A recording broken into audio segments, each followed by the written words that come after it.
જી, તો આ જે સપ્તાહનો છેલ્લો દિવસ હતો એટલે સૌથી પહેલાં તો આખા સપ્તાહના બજાર પર નજર કરી લઈએ તો જુઓ આ સપ્તાહે બજારની અંદર આપણને ખાસા ઉતાર ચઢાવ જોવા મળ્યા, પરંતુ કોઈ બહુ મોટી મોમેન્ટમ તમને નિફ્ટી અને સેન્સેક્સની અંદર આવતી નથી જોવા મળી. ઇનફેક્ટ આ સપ્તાહે લગભગ બંને 5% જેટલા ઘટતા દેખાયા છે. વાત કરી લઈએ નિફ્ટી બેંકની તો ત્યાં આગળ કોઈ બહુ મોટી મુવમેન્ટ આપણને નથી આવતી દેખાઈ. જોકે ઉતાર ચઢાવ ખાસા રહ્યા, પરંતુ સપ્તાહને અંતે અહીંયા એક સામાન્ય ફ્લેટ ટુ પોઝિટિવ કામકાજ જોવા મળ્યું છે, જ્યારે મિડ કેપ અને સ્મોલ કેપ બંને લગભગ આ સપ્તાહે 1.25% જેટલા વધીને બંધ થતા આપણને જોવા મળ્યા છે. હવે આ ઉતાર ચઢાવ બાદ આવીએ આજના કારોબાર પર, તો જુઓ આજનો કારોબાર એક સારી તેજી સાથેનો રહ્યો. ગઈકાલે આપણે 24,000 ની નીચે બંધ થયા હતા, પરંતુ ત્યાંથી આજે ફરી પાછી આપણને એક તેજી આવતી જોવા મળી.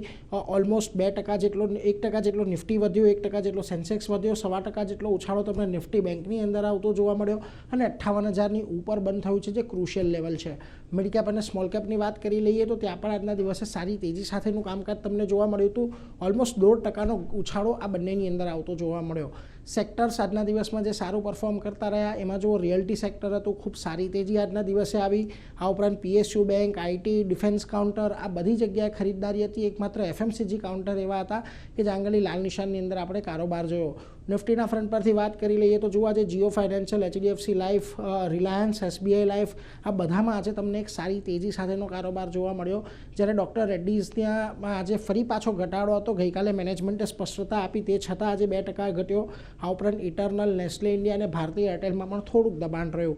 મિડકેપના ફ્રન્ટ પરથી ઇન્ડિયા બેંક આજે પરિણામ આવ્યા અને ખૂબ સારા પરિણામો આવ્યા અને એને પગલે આજે સ્ટોકની અંદર જુઓ ઓલમોસ્ટ 10%ની તેજી રહી. કલ્યાણ જ્વેલર્સ આજે ત્રીજો દિવસ અઠવાડિયામાં 25% વધ્યો.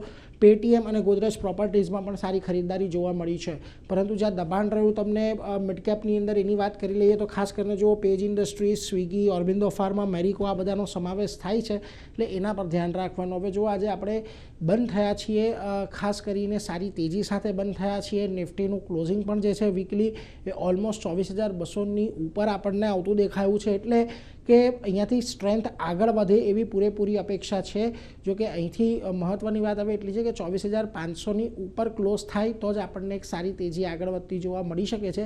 એટલે ખાસ કરીને હજી પણ બજારની અંદર એક 24,000 24,500 વાળી રેન્જને તમારે આવતા અઠવાડિયા માટે શરૂઆતમાં ધ્યાનમાં રાખવાની છે.